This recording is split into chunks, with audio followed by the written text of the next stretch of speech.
It's a theme that Nicole's talking about. We've already featured a former Goldman Sachs exec that's in some trouble, but now we focus on the firm and its earnings. Here they are. Goldman doubling its profit in the second quarter, revenue in better than expected, $8.5 billion plus, and it jumped 30% from a year ago. So on the surface, all of that looks just fine. Yu-Dee joins us, chief trader at Ace Investment Strategist. But is it, Yu-Dee? What did you think when you looked at Goldman's report this morning?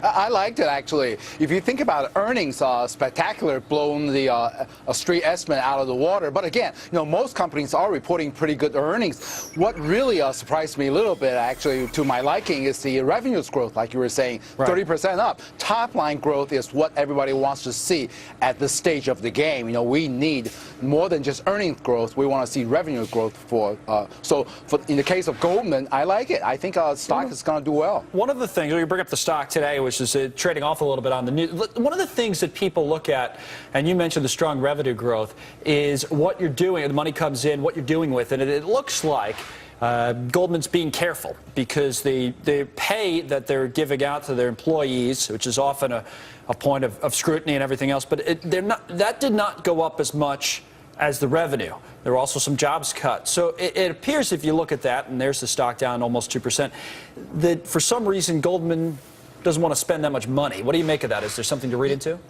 Yeah, a little bit. I mean, don't forget, I think most of these investment banks and banks in general learn from the lesson that they learned back in 2008, so they are being careful a little bit. On the other hand, if you look at it, their revenue growth from underwriting of stocks and bonds has gone up like over 50%, and their proprietary trading has made them some money. So, like I said, overall speaking, I think when we're considering the fact that, especially in this a little bit more uncertain stage of this market, I think going forward it's going to even benefit them more. Sounds to me like you're making the case not just for Goldman, but for this group of stocks. We were showing some of the financials, some of the banks on the screen as you were speaking, and here's the spider that follows the industry, the XLF. It looks like, or it sounds like, you like bank stocks. Is that true? And if so, why? Yeah, that's absolutely true. I do like the bank stocks. Connell, if you think about it, basically these banks have had these free money from the Fed for a while now. So their books, is getting to be pretty solid, and their earnings is getting to be pretty strong. Now, if you think about it going forward, in a rising interest rate environment, their profit margin even remain the same, their earnings will be higher. So I think going forward, they have gotten to be a little bit stronger, a little bit solid with their book.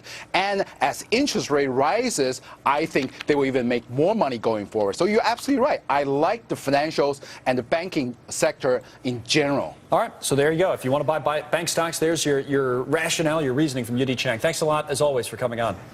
Great, thank you. We're going to get to those rising gas prices coming up next. We'll talk